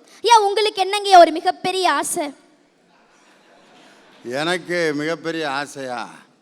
எனக்கு மிகப்பெரிய ஆசை இதே மாதிரி பட்டிமன்ற நடுவராக இருந்து உலகத்தில் இருக்கக்கூடிய எல்லா மக்களையும் வாழ்நாள் முழுவதும் மகிழ்ச்சிப்படுத்தி கொண்டே இருந்தாலே அதுவே போதும் எனக்கு. இதுக்கு மேலே எனக்கு ஒரு பெரிய ஆசையெல்லாம் கிடையாது. நடுவர் அவர்களே, இப்படி எல்லாருக்கும் ஒரு ஆசை இருக்கும். ஆனால் ஒரு தாயின் கடைசி ஆசை கூட என்னவா தெரியுமா இருக்கும்? ஒரு தாயின் கடைசி ஆசை, என் மகனின் பெயரை என் கல்லறையில் எழுதி வையுங்கள். அவனை நினைப்பதற்காக அல்ல, அங்கும் அவனை நான் சுமப்பதற்காக சொன்னாங்களே, அப்படிப்பட்ட தாயின் மனசாட்சிக்கு கூட கிடைப்பது துயரம் தான் நடுவர் அவர்களே. எனவே இப்படி மனசாட்சி இல்லாமல் இருளிலே வாழ்ந்து கொண்டிருக்கின்ற இந்த தமிழகத்திற்கு வெளிச்சம் வர வேண்டும் என்று சொன்னால் அதற்கு உதய சூரியன் மீண்டும் தரணியிலே உதிக்க வேண்டும். அப்படி உதிக்கின்ற நாள் வெகு தொலைவில் இல்லை என்பதை தெரிவித்துக் கொண்டு நல்ல வாய்ப்பளித்த அத்துணை நல்ல நெஞ்சங்களுக்கும் நன்றி கூறி விடைபெறுகிறேன். நன்றி, வணக்கம். என்னுடைய மகனின் பெயரை என் கல்லறையில் எழுதி வையுங்கள், இறக்கும் போதும் என் மகனை நான் சுமக்க வேண்டும் சொன்ன ஒரு அருமையான தாயை படம் பிடிச்சி காட்டினாங்க. நான் வீட்டில் ஒரு தாய் எப்படி நடந்துக்கிட்டாங்கன்னு சொல்கிறேன், அண்டர்லைன் பண்ணி சொல்கிறேன். வீட்டில் நல்லா கவனிச்சுக்கிறேங்க. காலையில் சாப்பாடு வைக்கிது பெத்த தாய் மகனுக்கு, மகனே நான் தாண்டா உங்கள் அம்மா, இந்தா அம்மா வைக்கிற இட்லி அப்படிங்க. சரிம்மா நீ தானம்மா இட்லி சுட்டப்ப, அதை நீ உன் பேரை சொல்லி சொல்லி கொடுக்காட்டி என்ன. சட்னி ஊற்றுது, இந்திரா மகனே அம்மா ஊற்றுற சட்னி.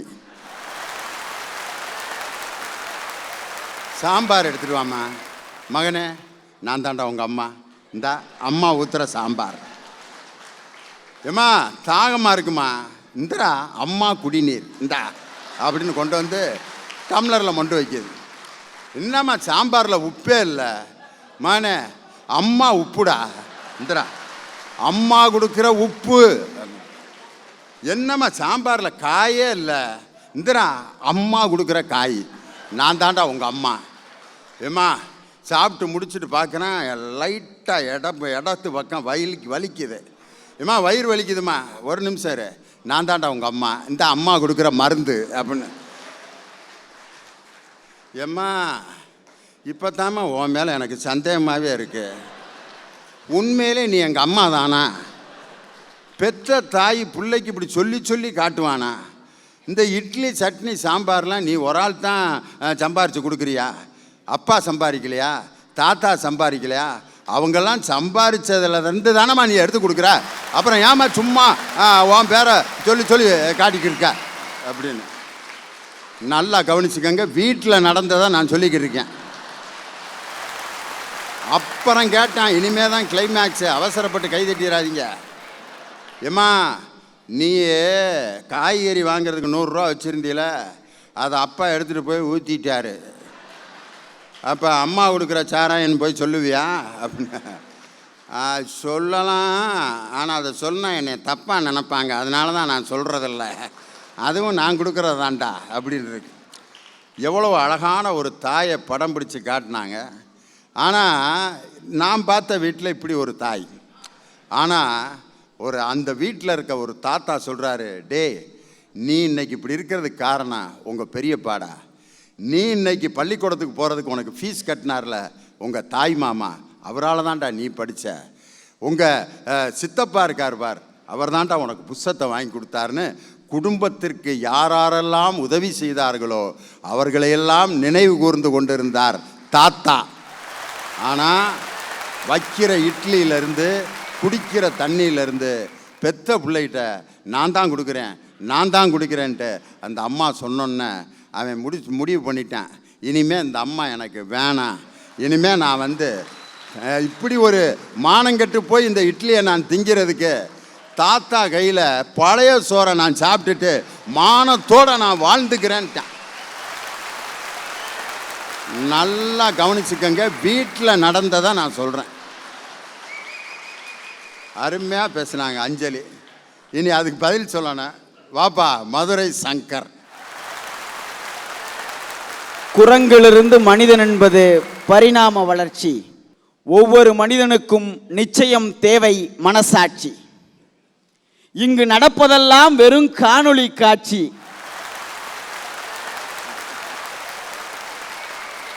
உச்ச நீதிமன்றத்தில் வெல்ல போகிறது மனசாட்சி. நீங்க செஞ்சதெல்லாம் போதும் சேச்சி, அடுத்தது நாங்க தான் வெல்ல போறோம், அது உறுதியாச்சு என்பதை சொல்லி. அதாவது அவங்க கட்சி தீர்ப்பில் ஜெயிக்க போகுதுன்னு சொல்ல வர்றார். நீங்கள் வேற எதையாவது நினச்சி கற்பனை பண்ணாதீங்க. இது யாரையும் குறிப்பிட்டு சொல்லப்படுவது அல்ல. நடுவர் அவர்களே, இந்த மைக்குக்கு முன்னாடி நான் நிற்கிற வரைக்கும் இந்த தலைப்பு சம்பந்தமாக நான் ஒன்றுமே தயார் பண்ணலை. ஏன் தெரியுமா? நடுவர் பார்க்குறாரு, ஏயா உனக்கு ஒரு வாரத்துக்கு முன்னாடியே நான் தலைப்பை கொடுத்து நீ தான் பேச போறேன்னு நான் அறிவிச்சிட்டேனே, நீ இன்னும் ஏன் தயார் பண்ணலேன்னு கேட்குறாரு. இல்லை, ஒரு வாரத்துக்கு முன்னாடியே நான் தான் பேச போறேன்னு பேச்சாளர் பட்டியலை நடுவர் அறிவிச்சிட்டாரு. ஆனால் கடைசி வரைக்கும் அதில் நான் இருப்பேனான்னு எனக்கு ஒரு சந்தேகம்.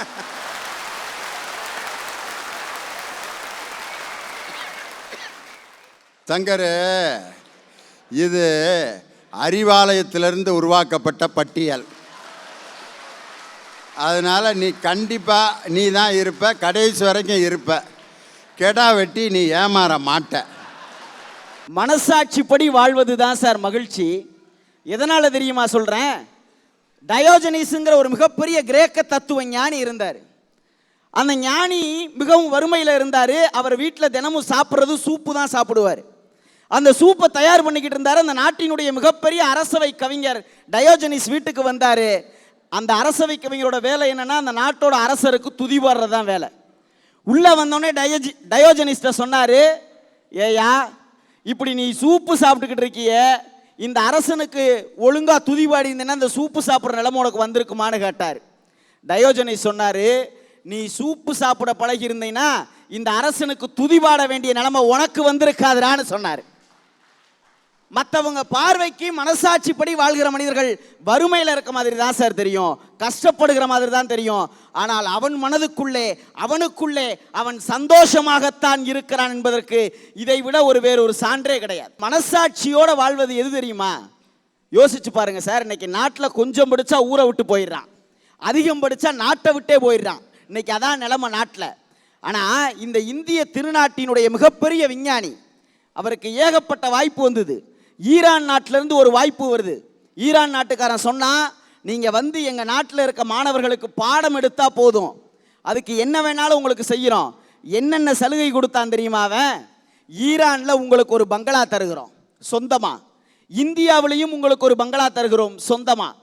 நீங்கள் ஈரான்லேயே தங்கி எங்கள் மாணவர்களுக்கு பாடம் எடுத்தாலும் பரவாயில்லை, இல்லை தினமும் இந்தியாவிலிருந்து நான் ஈரான் வந்து போகிறேன்னு சொன்னால் அதற்கு சொந்த விமானமே உங்களுக்கு நாங்கள் வாங்கி தர்றோன்னு சொன்னான். இதை விட உங்களுக்கு சம்பளமாக ஒரு பிளாங்க் செக் தர்றோம் வச்சுக்கோங்க, நீங்கள் எத்தனை கோடி வேணாலும் அதில் ஃபில் பண்ணிக்கலான்னு சொன்னார். இந்த வாய்ப்புகள் எல்லாம் வந்ததுக்கப்புறம் பார்த்துட்டு அந்த நாட்டுக்கு ஒரு கடிதம் எழுதினார் அந்த விஞ்ஞானி. உங்களுடைய வாய்ப்புகளுக்கு மிக நன்றி, உங்களுடைய வாய்ப்புகளுக்கு மிக்க நன்றி. ஆனால் நான் படித்த இந்த இந்திய திருநாட்டிலே, நான் பிறந்த இந்த இந்திய திருநாட்டிலேயே என் இந்திய மாணவர்களுக்கு சொல்லித்தர வேண்டிய விஷயம் நிறைய இருக்கிறது. அதனால் நான் அங்கே வர விருப்பப்படவில்லை என்று எழுதி அனுப்பிவிட்டார். அவர் வேறு யாருமல்ல, அந்த மனசாட்சியோடு வாழ்ந்த மனிதர் டாக்டர் ஏபிஜே அப்துல் கலாம் ஐயா அவர்கள். அப்படி மனசாட்சியோடு வாழ்ந்த அந்த மனிதனுடைய இறப்புக்குத்தான் பல மனசாட்சி உள்ள மனிதர்கள் எல்லாம் கண்ணீர் வடித்தார்கள் என்று சொன்னால், மனசாட்சி உள்ள மனிதர்கள் தான் மகான்களாக இருக்கிறார்கள், மகிழ்ச்சியாக இருக்கிறார்கள் என்பதிலே எந்தவித மாற்று கருத்தும் கிடையாது. மனசாட்சியோடு வாழ்கிற மனிதர்களுடைய வாழ்க்கை மட்டும் மகிழ்ச்சியா இருக்காது சார், அவர்களுடைய முகம் கூட அழகாக இருக்கும் என்பதற்கு இதை விட வேறு சான்றே கிடையாது.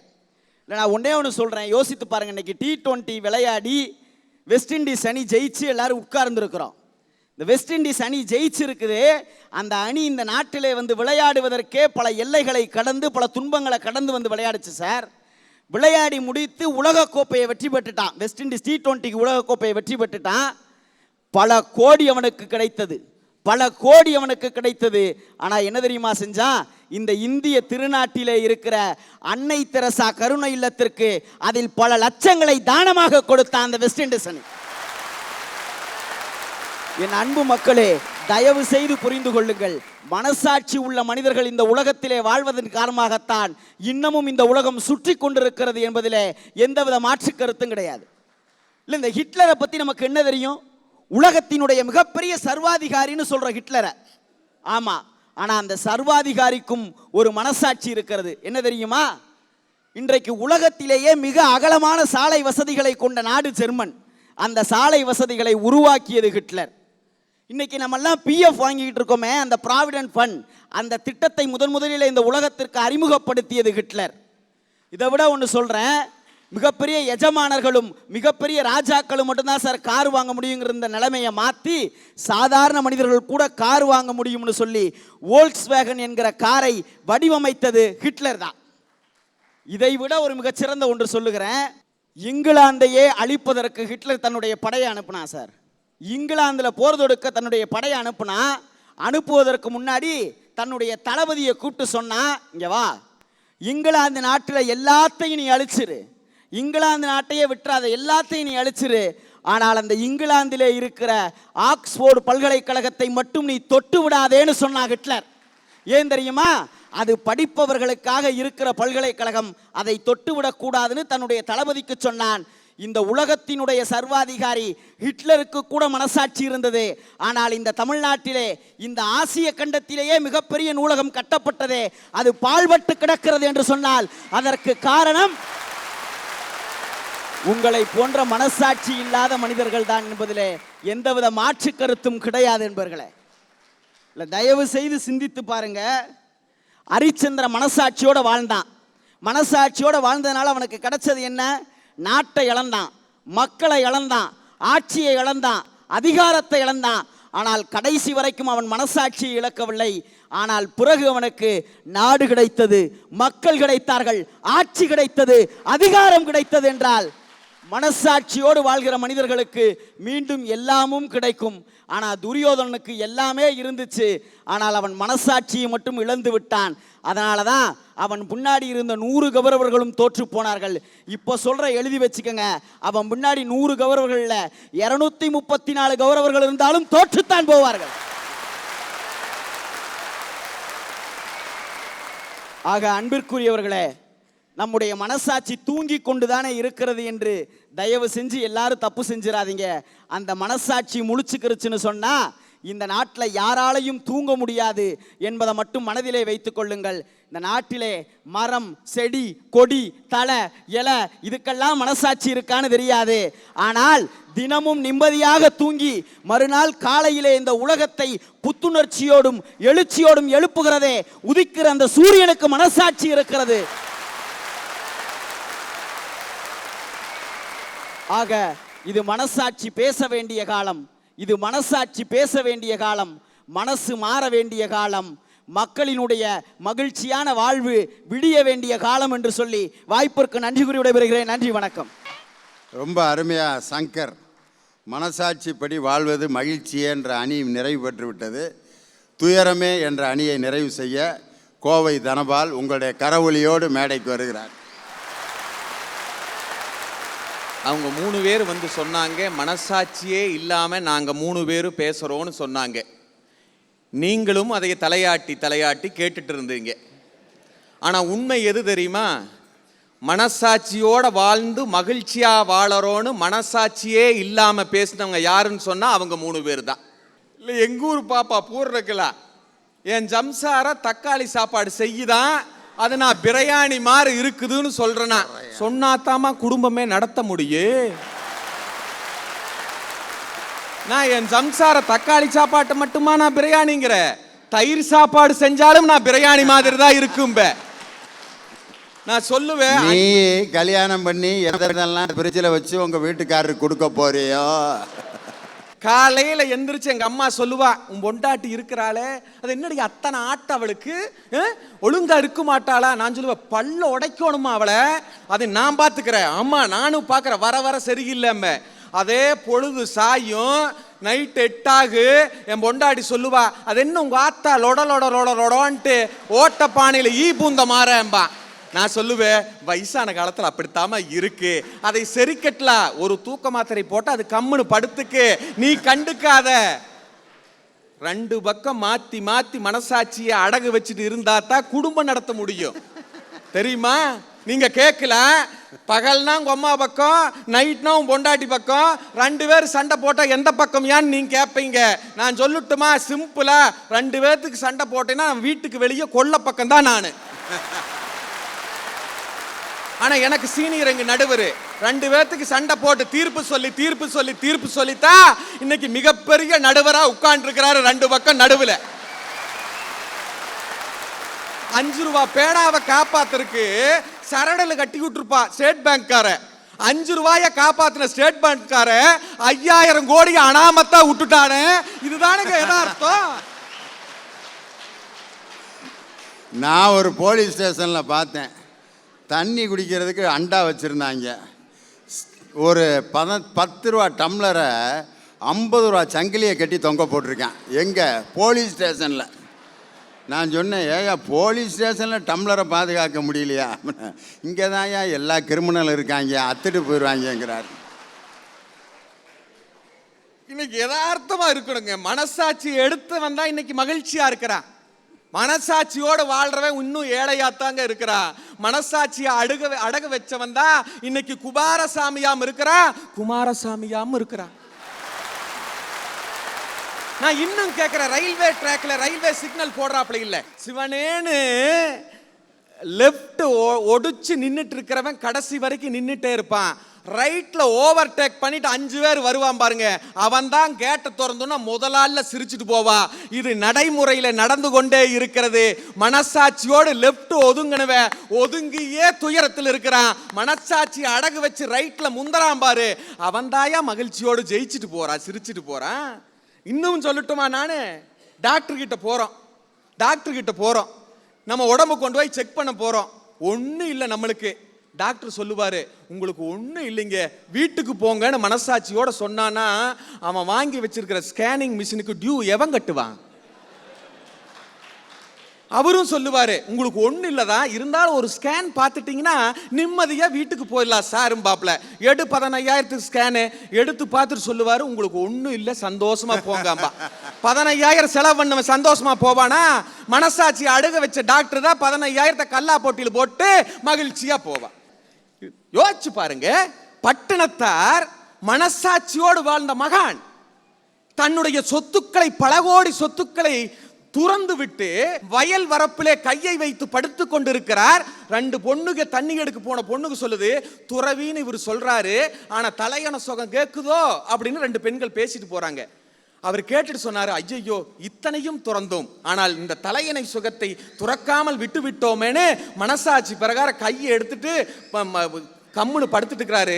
திரும்பி வந்த அதே பெண்கள் சொல்றாங்க, நம்ம பேசுறத ஒட்டு கேட்கிறாரு, இவர் உண்மையான சாமியாரான்னு பட்டணத்தாரை பார்த்து கேட்கிறாங்க. மனசாட்சியோடு வாழ்ந்தால் இப்படித்தான் பழி சொல்லுக்கு கிடைக்கும். நான் கேட்கிறேன், இங்கிருந்து பார்க்கின்ற பொழுது உங்களுக்கு எல்லாம் தெரியும், வெளிநாட்டிலே பகட்டோட வாழ்க்கையாக வாழுகிறார்கள்னு. அவங்க திருடலிங்க, பொய் பேசலிங்க, யாரையும் ஏமாத்தலிங்க, உண்மையா உழைச்சு சம்பாதிக்கணும் வெளிநாட்டுக்கு போயிருக்கிறாங்க. அங்க சந்தோஷமா இருக்கிறாங்கன்னு நினைக்கிறீங்களா? நீங்க சித்திரை மாச வெயில் இந்த சென்னை நகரைவே இந்த கொப்பளிக்குது. அங்க இருக்கிற கல்ஃப் கண்ட்ரியில் அந்த வெயில்ல ஒவ்வொருத்தனுடைய உடம்புலையும் கொப்பளங்கள் வந்து எத்தனை துடித்து கொண்டிருக்கிறார்கள் தெரியுமா?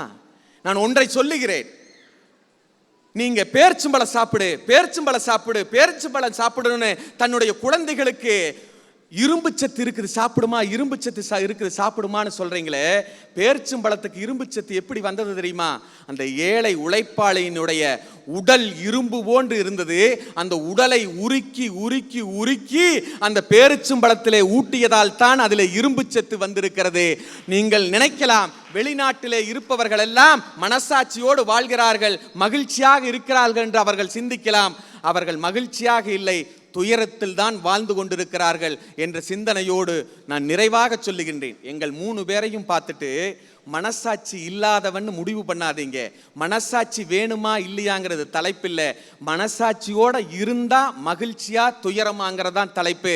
நாங்களும் மனசாட்சியோடு வாழ வேண்டும் என்றுதான் ஆசைப்படுகிறோம். ஆனால் வாழ்ந்தால் துயரம்தான் மிஞ்சுகிறது என்று சொல்லி என் உரைக்கு திரையிட்டு நிறைவு செய்கிறேன். நன்றி, வணக்கம். 6 பேரும் ரொம்ப அருமையாக பேசுனாங்க. இப்போ நீங்கள் என்ன பார்க்குறீங்கன்னா, மனசாட்சியோடு இருந்தாலும் தீர்ப்பு சொல்லுவானா அப்படின்னு யோசிக்கிறீங்க. எனக்கு மனசாட்சி இருக்குது, நானும் மனசாட்சிப்படி தான் தீர்ப்பு சொல்லி ஆகணும். பரீட்சை நடந்துக்கிட்டு இருக்கு, எதிர்த்தாப்பில் ஒரு 10 மார்க் கேள்வியை காட்டிக்கிட்டு இருக்கான் ஒரு பையன். இந்த பக்கம் ஒருத்தன் உட்காந்துருக்கான், அவன் பார்த்து எழுதிட்டான். இவன் சொல்கிறான், மாப்பிள்ள எழுதுற வேணாண்டா வேணான்ட்டு அவன் கடைசி வரைக்கும் எழுதலை. நான் ஃபெயிலாகவே போனாலும் பரவாயில்ல, அவனை பார்த்து நான் எழுதலடா அப்படின்ட்டான். எழுதலை. இவன் மார்க் வாங்கிட்டான், 98 மார்க் வாங்கி +2 மேத்ஸ் குரூப் கம்ப்யூட்டர் சயின்ஸ் படிச்சுட்ருக்கான். இந்த பார்த்து எழுதாதவன் இருக்கான் பார், மார்க் இல்லை, ஹிஸ்ட்ரி காமர்ஸ் உட்காந்துருக்கான் வகுப்பில். கம்ப்யூட்டர் சயின்ஸுக்கு பார்த்து எழுதினவன் போயிட்டுருக்கான் கும்முன்னு. அப்போ இந்த காமர்ஸ் குரூப்பில் உட்காந்துருக்கேன் என்ன நினப்பேன், அப்போவே சொன்னாங்கடா, எழுதியிருந்தா அவன் கூட நான் மேத்ஸ் குரூப்புக்கு போயிருப்பேனே அப்படின்னு வேதனைப்படுறேன். எல்லாரும் லஞ்சம் வாங்காமல் இருக்கிறவன் வீட்டில் போய் கொஞ்ச நேரம் தூங்காமல் இருப்பான். இந்த 2000 ரூபாய் வாங்கிட்டு வந்திருந்தா நம்ம பிள்ளைக்கு ஏதாவது ஒரு பேண்ட்டு சட்டை பிறந்த நாளைக்கு எடுத்து கொடுத்துருக்கலாமே. அவனாத்தானே கொண்டு வந்து கொடுத்தான், நம்மளா கேட்டான். அவனா ட்ராயரை திறந்தா உள்ளே போட்டு போனேன், எடுத்துகிட்டு வந்து செலவு பண்ண வேண்டியதான ஐயா அப்படின்னு நினச்சி மனசு வேதனைப்படுது. படுத்திருக்கான், தூக்கம் வரல. இவங்களுக்காகத்தான் கண்ணதாசன் எழுதினார் பாட்டு. உள்ளத்தில் நல்ல உள்ளம் உறங்காதென்பது வல்லவன் வகுத்ததடா கர்ணா, வருவதை எதிர்கொள்ளடா. மனசாட்சிப்படி வாழ்கிறவன் கஷ்டம்தான் படணும். அண்ணல் டாக்டர் அம்பேத்கர் ஒரு தடவை முகச்சவரம் செஞ்சிகிட்டு இருக்கார். அப்போ ஒருத்தன் வந்து பக்கத்தில் வந்து ஐயாட்ட கேட்குறான், ஐயா அம்பேத்கர் ஐயா, நீங்கள் மற்ற எல்லா விஷயத்தையும் பேசும்போது ரொம்ப அமைதியாக பேசுகிறீங்க, ஜாதியத்தை பற்றி பேசும்பொழுது மட்டும் ரொம்ப கோவப்பட்டு பேசுகிறீங்களே, என்ன காரணம்? அதுக்கு சொல்கிறாரு அம்பேத்கர், இந்த நான் சவரம் செய்கிற கத்தியில் முகத்தில் இருக்கிற முடியை வேணால் எடுக்கலாம், ஆனால் காட்டில் இருக்கக்கூடிய அடர்த்தியாக இருக்கக்கூடிய முள்ளு செடியை இந்த சவரக்கத்தியால் எடுக்க முடியாது. அதுக்கு கடுமையான ஒரு மிகப்பெரிய ஆயுதம் இருந்தால்தான் அந்த ஜாதியம் என்ற முள் செடியை நான் அழிக்க முடியும்.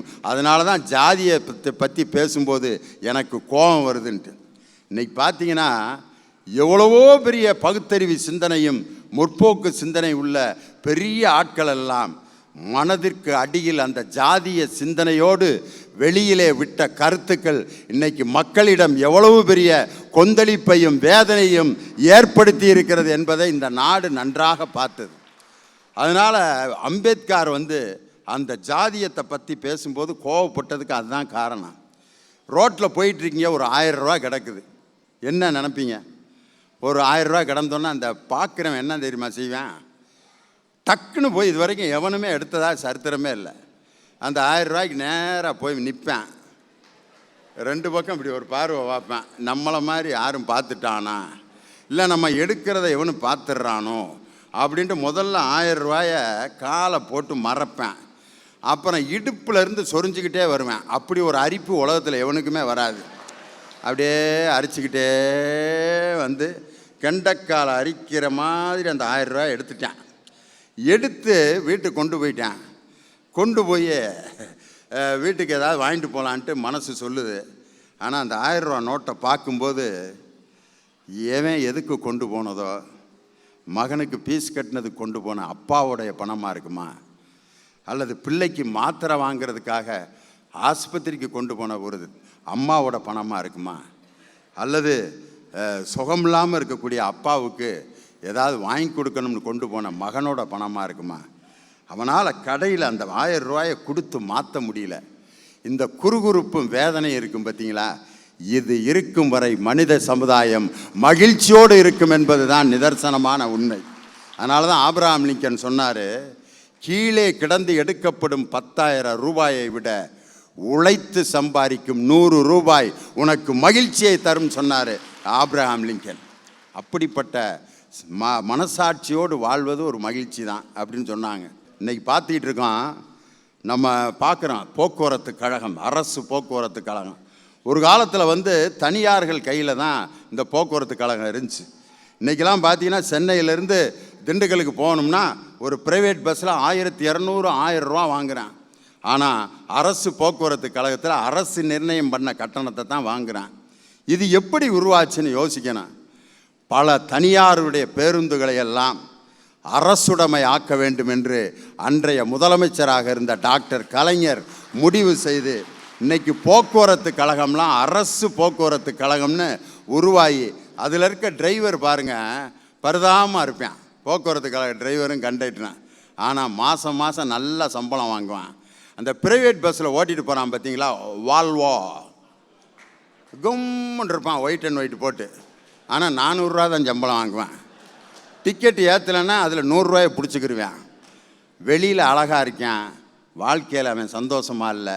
ஆனால் அரசு போக்குவரத்து கழகத்தில் இன்றைக்கி மாணவர்களுக்கு இலவச பஸ் பாஸு, மற்றவங்களுக்கு பாஸ் கொடுத்து இன்றைக்கி அரசு போக்குவரத்து கழகத்தை பயன்படுத்துகிறோம்.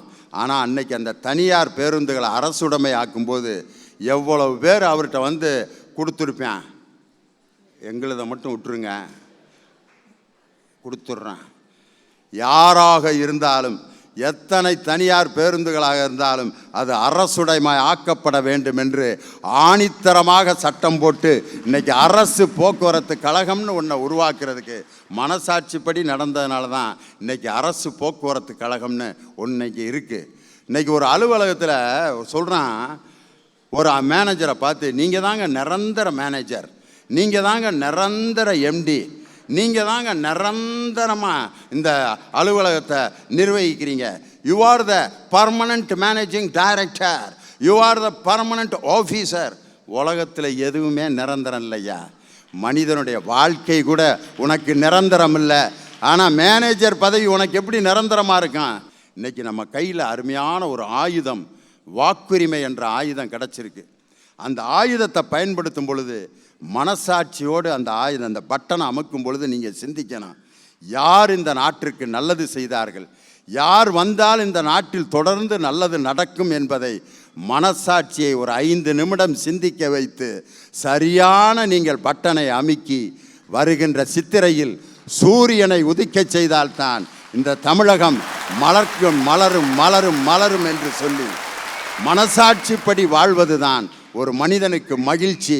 மனசாட்சிப்படி வாழாதவர்கள் வெளித்தோற்றத்தில் அழகாக இருக்கலாம், ஆனால் உள்ளுக்குள் அவர்கள் புகைந்து கொண்டு வேதனையோடு தான் இருப்பார்கள் என்று சொல்லி மனச்சாட்சியோடு வாழ்வது மகிழ்ச்சியே மகிழ்ச்சியே மகிழ்ச்சியே என்று சொல்லி மனசாட்சியோடு தேர்தலிலே வாக்களிப்போம். நன்றி, வணக்கம்.